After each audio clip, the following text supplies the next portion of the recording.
Bonjour et bienvenue dans ce chapitre 4 de droit dans la matière droit et économie en terminale technologique sur les différents régimes de responsabilité. On est toujours dans le thème qu'est-ce qu'être responsable.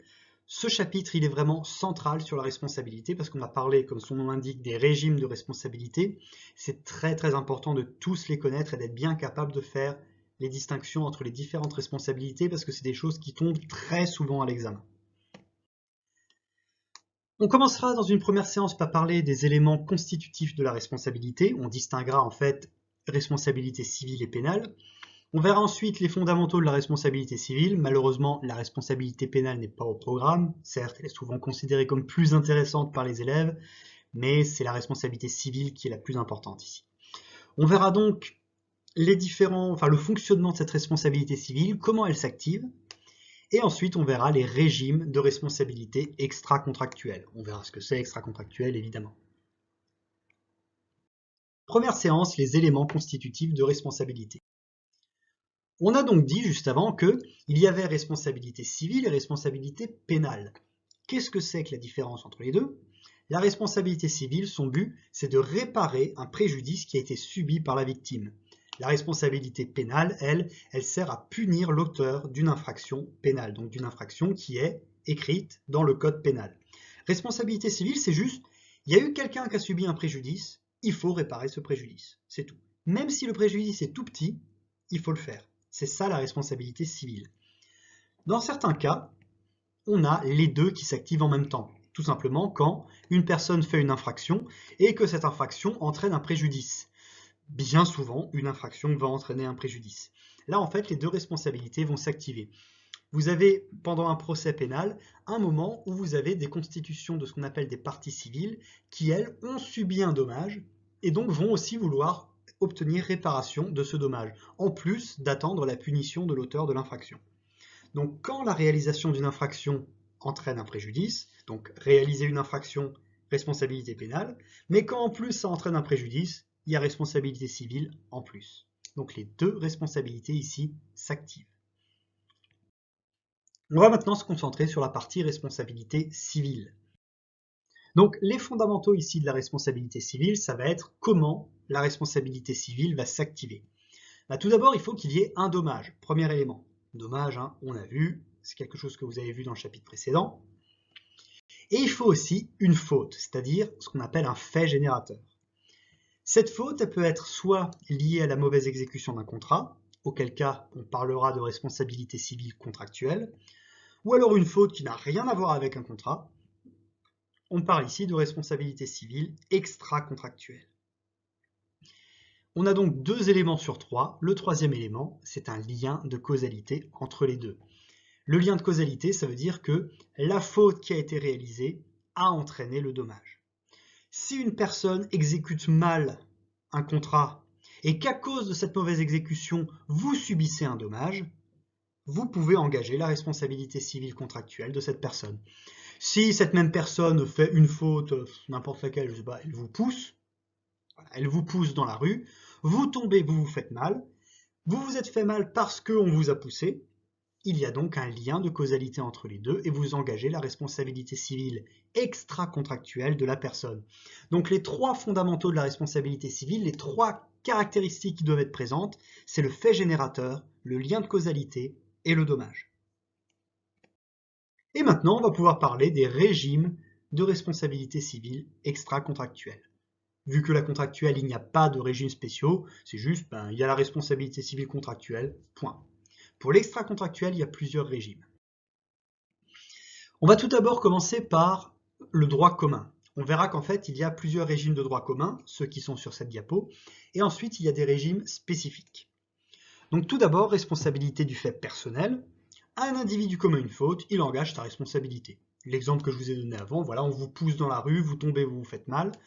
La personne engage sa responsabilité civile extra-contractuelle, responsabilité du fait personnel. On a ensuite la responsabilité pour imprudence ou négligence. Là, il n'y a pas grand-chose vraiment à expliquer, hein. C'est que le fait générateur, c'est pas une vraie faute active, c'est une imprudence ou une négligence de la part du responsable. La responsabilité du fait des personnes dont on doit répondre, Par exemple, les employeurs sont responsables des fautes commises par leurs salariés dans le cadre du travail. Les parents sont responsables des fautes commises par leurs enfants mineurs. Ça, c'est la responsabilité du fait des personnes dont on doit répondre. On a ensuite la responsabilité du fait des choses. Là, ici, c'est tout ce qui touche aux objets. Alors, ce n'est pas les personnes, cette fois-ci, c'est les objets. La responsabilité revient à la personne qui a la garde de la chose. Vous êtes dans la rue, vous avez un ballon de foot au pied, vous shootez dans le ballon de foot, le ballon va s'éclater dans la fenêtre d'une personne. Eh bien, vous êtes responsable parce que c'est vous qui aviez la garde de la chose. Vous pouvez tout à fait dire « Ah ouais, mais c'est pas mon ballon, il est à mon pote ». Non, c'est vous qui avez le ballon, c'est vous qui avez shooté dedans, c'est vous qui êtes responsable. Responsabilité civile extra-contractuelle du fait des choses. Ensuite, la responsabilité du fait des animaux. Il y a ici ce qu'on appelle une présomption irréfragable. Je vous renvoie sur vos cours de première, donc c'est une présomption dont on ne peut pas apporter la preuve contraire. Une présomption irréfragable de faute sur le propriétaire ou le gardien de l'animal. Donc le gardien aussi de l'animal peut être responsable. Donc vous allez promener le chien de quelqu'un et le chien attaque un passant. C'est de votre responsabilité parce que c'est vous qui le promeniez, c'est vous qui avez mal tenu la laisse ou que ce soit, c'est vous qui n'avez pas empêché le chien d'aller attaquer la personne, c'est donc responsabilité du fait des animaux. Il y a ensuite la responsabilité du fait des bâtiments en ruine. Si par hasard un bâtiment en ruine blesse une personne, pour une raison ou une autre, c'est la responsabilité du propriétaire du bâtiment dont la ruine a causé un dommage. Ça, c'est les régimes communs, les régimes de droit commun. On passe maintenant au régime spécifique. Tout d'abord, pour les victimes d'accidents de la circulation. Il y a ce qu'on appelle la loi Badinter, donc du ministre Robert Badinter, de l'époque. Selon ce régime, le conducteur sera toujours considéré comme responsable à de rares exceptions près. Je ne vais pas vous faire tout un cours sur les victimes d'accidents de la circulation, je vous renvoie là-dessus plutôt à votre cours, mais l'idée c'est que quand il y a un accident qui inclut un véhicule terrestre à moteur, c'est très important, véhicule terrestre à moteur, ici, le régime des victimes d'accidents de la circulation s'applique et ce sera dans quasiment tous les cas le conducteur qui sera considéré comme responsable.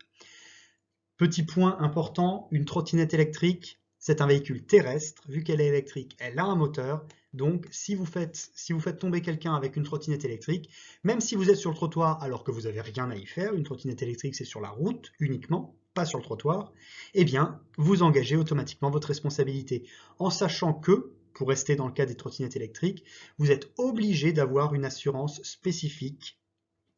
Pour les trottinettes électriques, c'est pas énorme, c'est peut-être 5 € par mois, mais les 3/4 du temps, vos assurances normales, les assurances responsabilité civile normales, ne s'appliquent pas sur les accidents avec des trottinettes électriques, parce que c'est un véhicule terrestre à moteur. Ensuite, la responsabilité en cas de produit défectueux, s'il y a eu un dommage qui a été subi à cause d'un produit défectueux, c'est la responsabilité soit sur le producteur ou le distributeur en cas de défaut de sécurité. Si le distributeur n'avait pas d'obligation de sécurité, on va aller vers le producteur. Ensuite, responsabilité de l'employeur en cas d'accident du travail. Tout accident survenu à un salarié pendant son temps et sur son lieu de travail, c'est considéré comme accident professionnel, sauf si on apporte la preuve contraire, et c'est donc la responsabilité de l'employeur. Et enfin, la responsabilité en cas de préjudice écologique, c'est la dernière. Elle permet de demander une réparation pour des dommages causés aux ressources naturelles, indépendamment des préjudices individuels, matériels ou moraux causés aux personnes. En fait, souvent, quand il y a un préjudice écologique, certes, la nature a été dégradée, mais il peut aussi y avoir des préjudices individuels qui sont causés aux personnes. Et en fait, cette responsabilité spécifique en cas de préjudice écologique, elle permet de d'abord demander la réparation des ressources naturelles, indépendamment des autres préjudices qui, eux, seront traités différemment.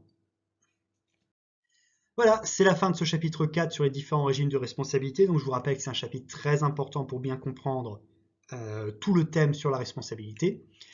Il nous reste donc à voir dans le chapitre 5 les moyens d'exonération. Ce sera un chapitre normalement très rapide. Je vous souhaite donc de bonnes révisions et une bonne journée.